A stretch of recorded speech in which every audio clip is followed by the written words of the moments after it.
Well, thank you very much, Dean Stewart, for the introduction, and President Dan Martin. It's a pleasure to be here on your campus. I have to tell you, it's been a long time since I've been on this campus. Actually, spent a lot of time at my dad's grocery store just a few blocks down the street on Nickerson Street. It's Nickerson and Florentia, kind of that little triangular piece of property, and so spent a long, long time here. By the way, I've not been to China lately, nor have I been in contact with anybody who has been in China lately. You know, there is a new phrase going around the country called coughing while Asian. So I also want to thank the Burton and Ralene Walls family for hosting and sponsoring this lectureship or speaking series all these years. But to all of you here at SPU, keep up the great work. To the faculty and the staff and the supporters. It's a great, great institution, and you have every right to be very proud of what you're producing. You know, my speech is supposed to be, they wanted a title, so we had to come up with something. But when we first gave them the title, I think so many things have changed that I'm going to be deviating a little bit from what I had originally planned to chat about.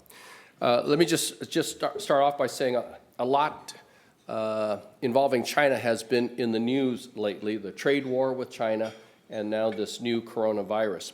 As for the trade war, I'm very pleased that a truce has been declared, even if it's only a temporary pause, featuring a commitment by the Chinese to buy billions of dollars more of American products, and then also President Trump's promise not to raise tariffs any higher on Chinese goods, and even a slight reduction of some of the existing tariffs that were imposed.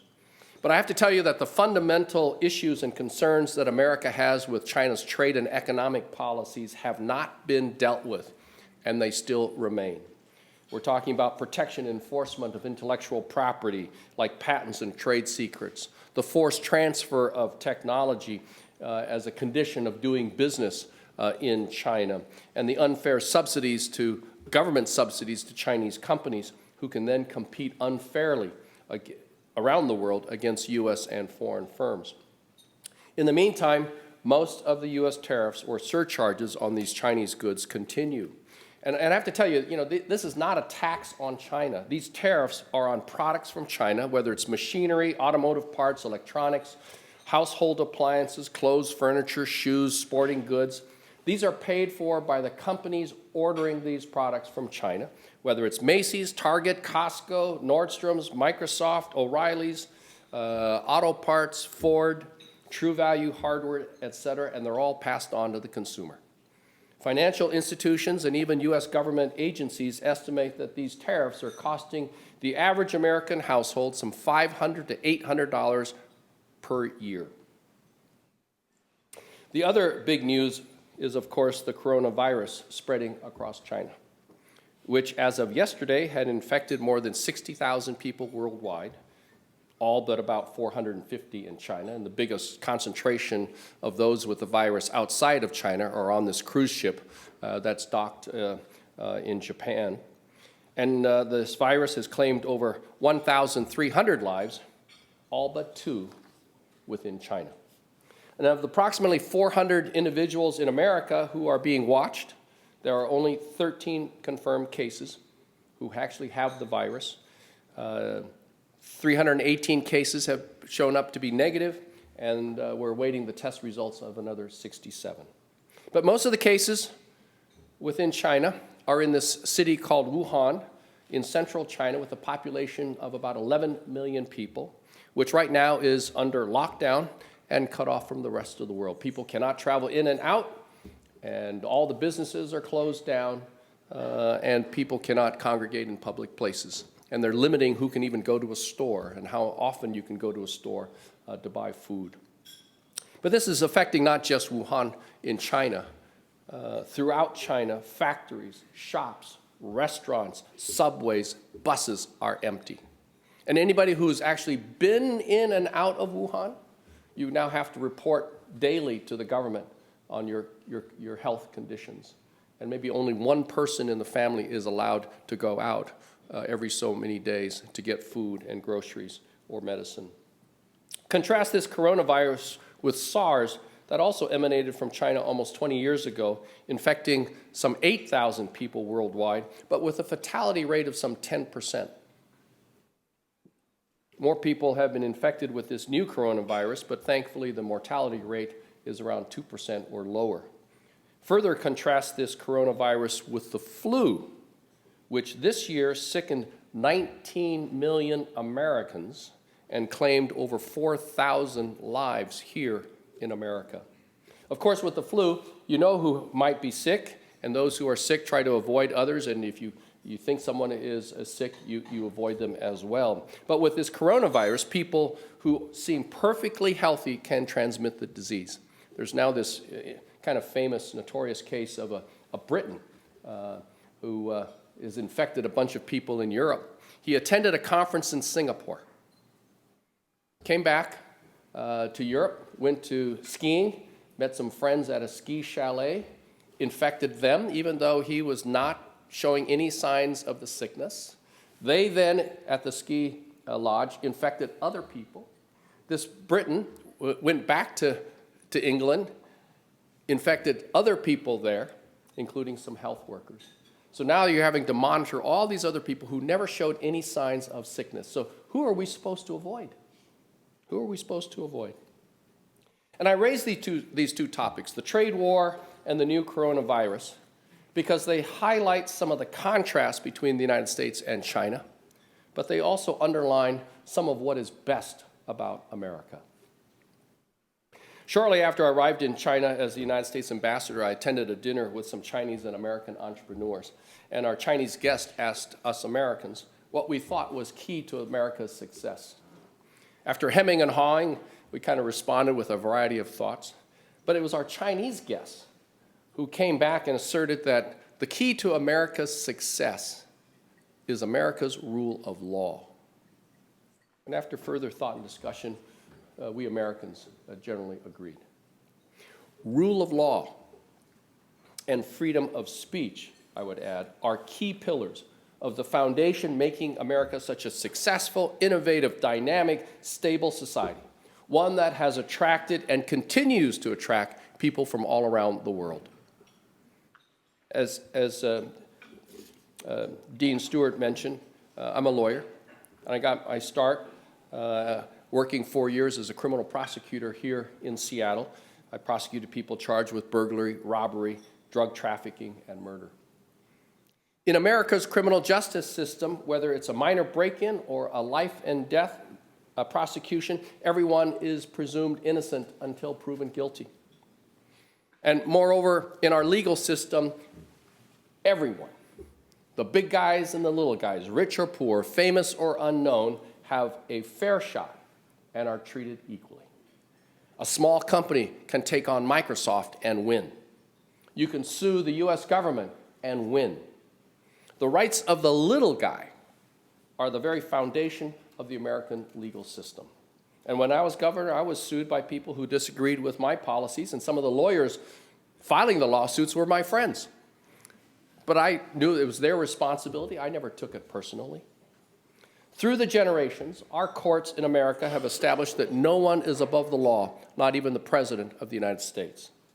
In 1974, in the United States versus Nixon, the Supreme Court ordered the White House, over President Nixon's strenuous objections, to release audio tapes of recorded conversations taken in the Oval Office.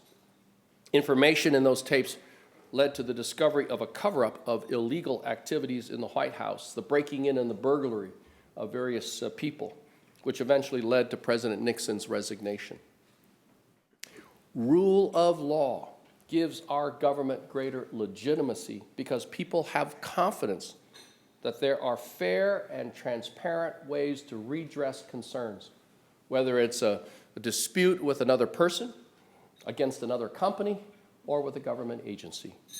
Now, rule of law does not necessarily ensure a favorable outcome for any particular individual or a litigant.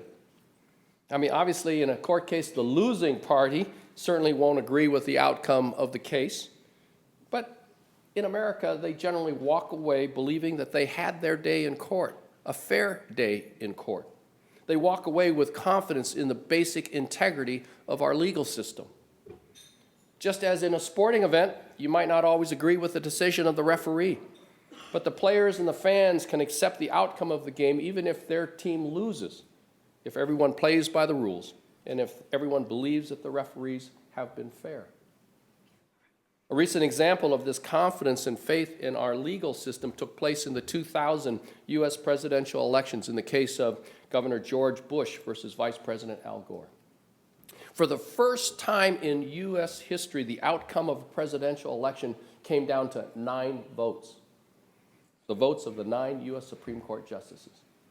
They had to decide what procedures Florida would use in counting and recounting some very confusing ballots.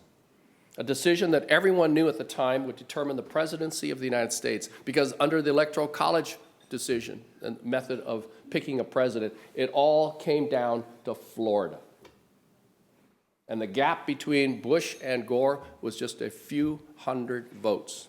And you had these ballots that didn't quite line up, and chads and things like that were dangling, and they could not figure out how to count those ballots.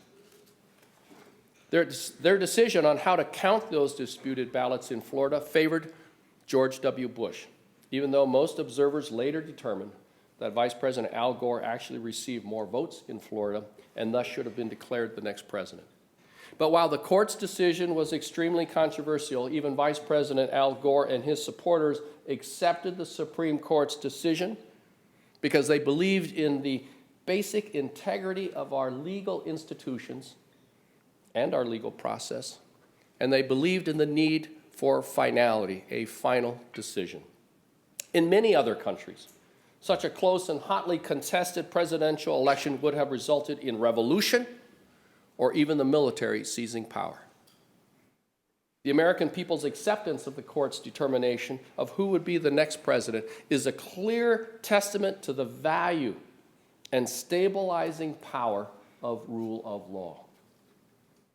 This lack of strong rule of law in China is at the root of much of the trade and economic tensions between our two countries, which has led to the trade war. The lack of strong protections for intellectual property and weak enforcement of what laws they do have, and a judicial system that is not independent, but is actually controlled by the government. Not just the government in Beijing, but even by local government officials. As ambassador, we were oftentimes having to help out U.S. citizens, business people, who had been detained for over a year without any charges being put forth because a business competitor did not like the American business person and went to a local government official and had that person arrested. And they were in jail for maybe a year before charges were either filed or dropped, and they were released. Rule of law is very, very important to the progress and stability of a country. Another force of stability, progress, and innovation in America is our freedom of speech. In the Wuhan coronavirus, the Chinese government's suppression and censorship of early warnings of the outbreak by a health official, and even persecution of that health official, prevented awareness of the true seriousness of the disease and prevented a robust response until perhaps it was too late. The doctor who first sounded the alarm, who then died from that disease, he was summoned by the police station or to the police station and reprimanded for rumor mongering. And he was forced to sign a confession acknowledging his criminal behavior. And even when it became clear this was a dangerous epidemic, local government officials early on minimized the seriousness and the degree of the outbreak. Well, China and its people are certainly paying the price for the censorship and suppression of the initial news, analysis, and discussion of this virus. For us here in America, protection of free speech offered by the First Amendment is not just for speech that reflects the majority opinion or the government viewpoint, but more importantly, the expression of ideas that do not represent the mainstream and that are not popular, because society benefits from the airing of those views. Even as hostile and as racist as some of these comments might be, we need to hear what people are thinking and saying. If we censor speech that we don't like, What's to stop someone else from censoring the speech that we want to engage in? We cannot have censorship of speech just based on who is saying it and what the topic is and what they are saying. In fact, full discussion, robust discussion of even unpopular views that we don't agree with, can force us to re-examine our views and make us even stronger in our views and defend our views more vigilantly. Society benefits greatly from the airing of diverse views. They can provoke much needed discussion of topics. They can inform and influence the opinions of the majority, and in doing so, bring about policy changes that improve society. This has happened time and time again in American history, and here's two examples. First, the Civil Rights Movement. Although President Lincoln's Emancipation Proclamation to free slaves was issued in 1863, much of the country remained segregated over the next 100 years. Many southern states passed laws imposing racial segregation, limiting the rights of African Americans in direct defiance of our Constitution and Lincoln's proclamation. But using our constitutionally guaranteed right to free expression, civil rights leaders in the 50s and the 60s, through words and deeds, eloquently argued that segregation had no place in a modern democratic society.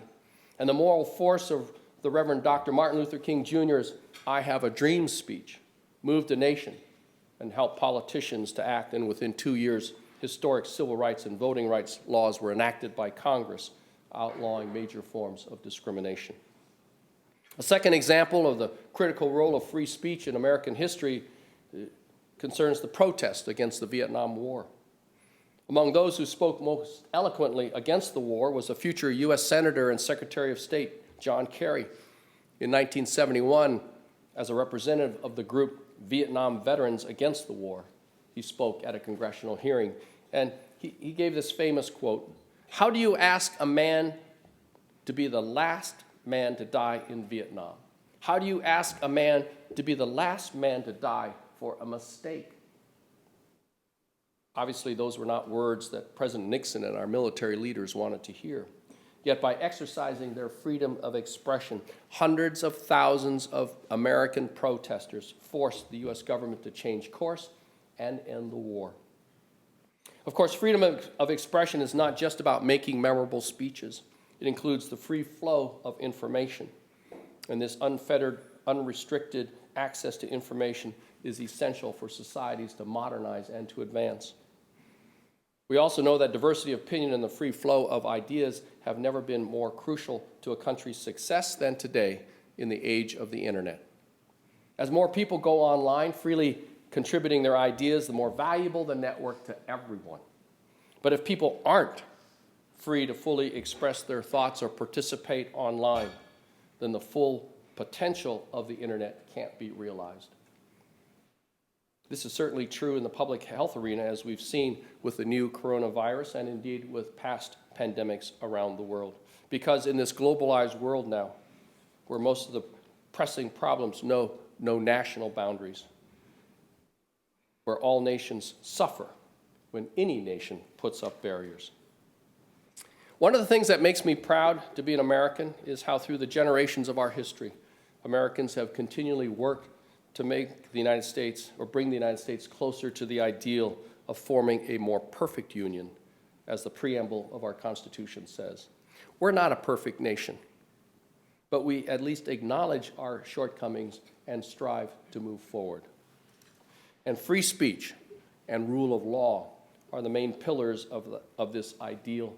They help build a society where people are confident in their rights and invested, have ownership in the country's future. A few months ago, I was in China, and every time I'm in China, I'm amazed at the progress and the modernization of China, the most dramatic social transformation the world has ever seen. Hundreds of millions of people raised out of poverty in less than 20 years. Just 15 years ago, only 5% of urban residents were middle class. Now it's over 70%. More billionaires in China than in the United States, and all the tallest buildings of the world are in China. You have Grand Hyatts with lobbies on the 50th floor, elevated freeways where there were no cars, virtually no cars some 25 years ago. Over 14,000 miles of high-speed rail built in just the last 10 years, trains going over 200 miles an hour, 14,000 miles. That's enough to crisscross America 6 times. And the light rail that we're building now won't get to Issaquah until 2045. My grandfather came to America in the late 1800s and worked as a servant boy for a family in the state capital of Olympia in a house a mile away from the state capital. He swept floors, washed dishes, and helped cook in exchange for English lessons. Eventually, he went to China, married, started a family. Grandfather came back to Seattle to work, sending money back to the village to support the family before bringing the family over to the United States. So my dad was born in China and came over as a teenager. He joined the United States Army just before the outbreak of World War II as part of the Normandy invasion. After the war was over, he went to Hong Kong, met my mom, got married, and came back over here to start a family. I learned English in kindergarten at the same time that my mom was learning English to become a United States citizen. When I was sworn in as governor in '97, I noted that here I am moving into the governor's mansion 1 mile from the house where my grandfather swept floors and washed dishes. And I joked that it took our family 100 years to move 1 mile. But what a journey it has been, a journey of hope, hard work, faith, and belief in the American dream. But our family story is no different than the stories of tens of millions of other Americans. Because except for the Native Americans, we in America are all foreigners, whether first generation or 10th, whether our ancestors came here on the Mayflower, on a slave ship from Africa, or on a vessel from China. For close to 250 years, immigrants from every corner of the earth have come to America for freedom, hope, and opportunity. And wave after wave of immigrants have renewed and enriched our nation. And the innovative technological and entrepreneurial success of America simply would not have been possible without the generation after generations of immigrants who have come to our shores. Albert Einstein, Sergey Brin, Jerry Yang, Elon Musk, Ariana Huffington, Liz Claiborne. The strength of America is our diversity of people, cultures, customs, languages, and viewpoints of every shape and every color.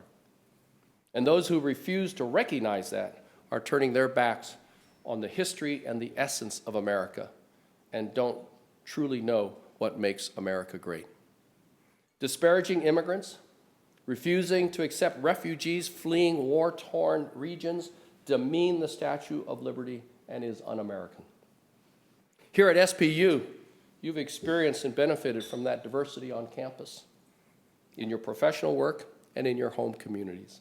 And I urge you to harness that appreciation of that diversity as you tackle the challenges and benefits of that diversity in your careers, in the development and implementation of policies and services.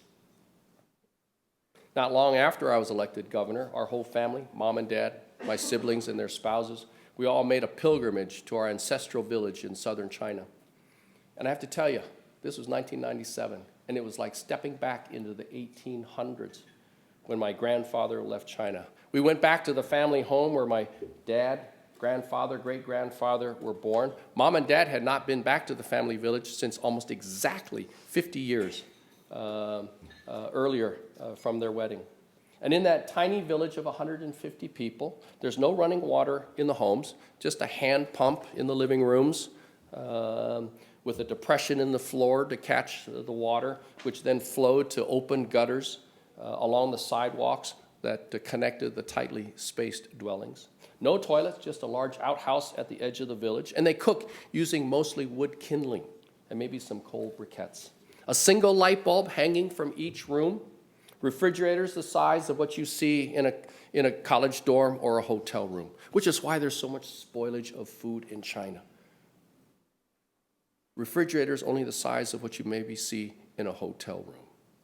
People still live by the ancient rhythms of planting and harvesting rice and of births and deaths. They measure time in generations, not news cycles or quarterly reports. A year ago, I went back to the family village to visit my dad's uncle, who now lives in the ancestral home. Virtually nothing has changed since that first visit in 1997. They still cook using wood kindling, still no toilets. But as I left the village through an open door of one of the homes, I saw a young teenager working on a computer. What's surprising is that this village is less than a mile from a city of millions of people. And yet 40% of the people of China live in villages just like our family village. And while progress in the countryside is painfully slow, there is nonetheless a confidence that life will eventually get better. On my way home, after landing at SeaTac, I passed by Mom's house, and just a few blocks away was a large encampment of the homeless under the freeway. Among the over 12,000 homeless in King County, I doubt that there is a confidence that life will get better. The numbers living in poverty or homelessness in our community are growing. King County has the largest number of homeless in America behind New York and Los Angeles.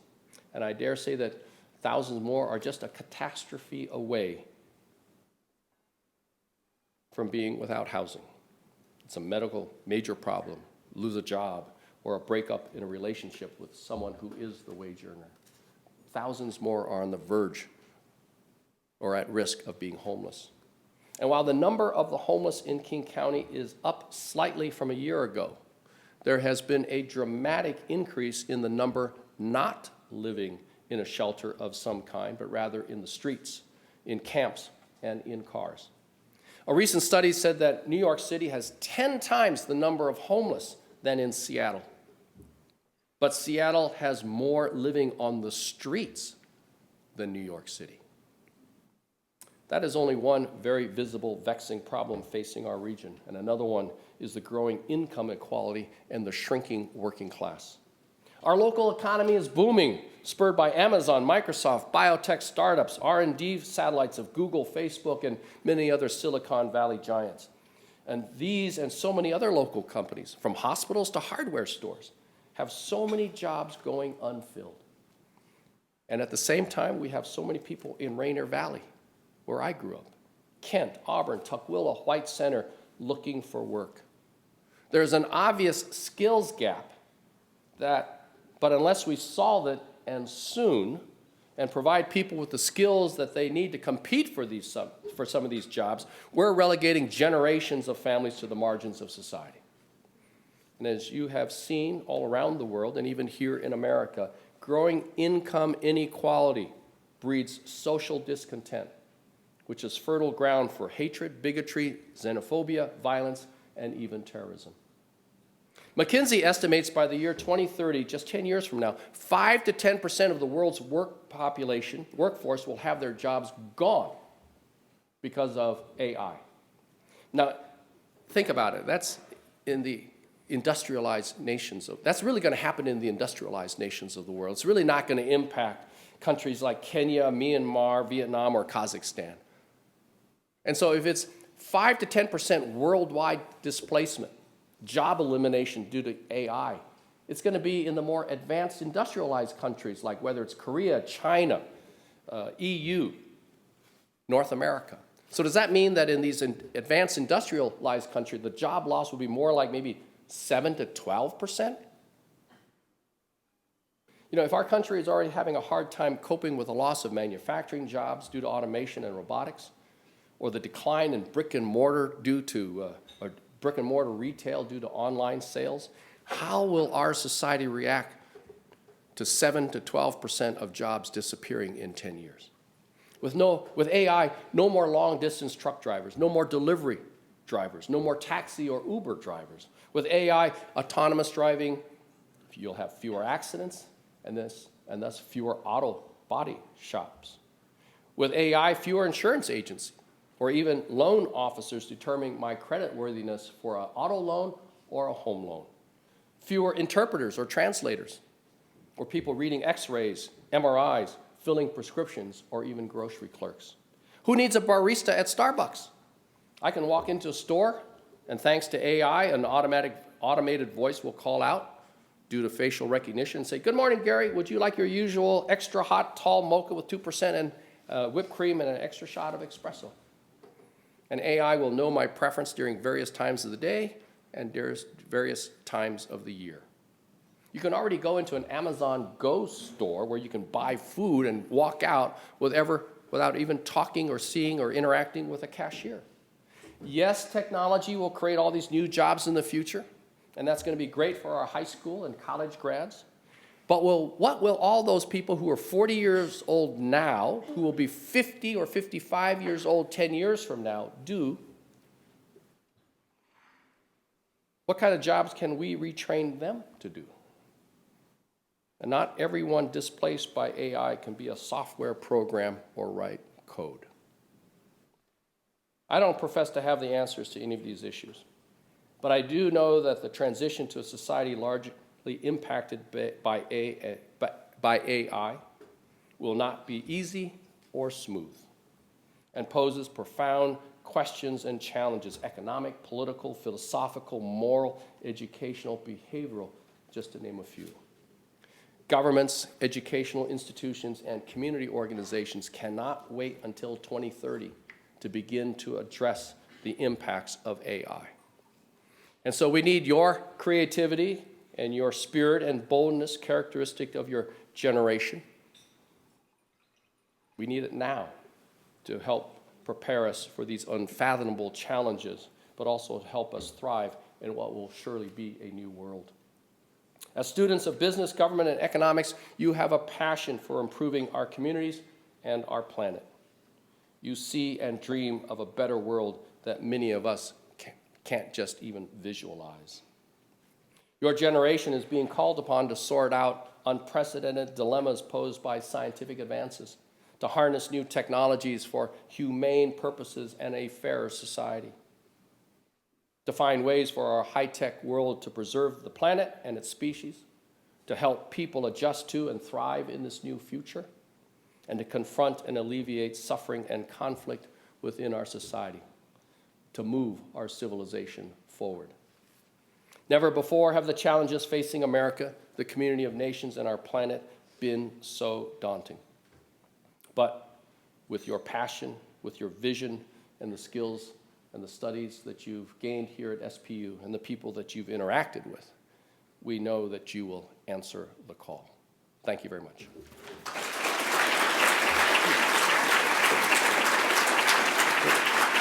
Thank you. Thank you. Thank you. Thank you.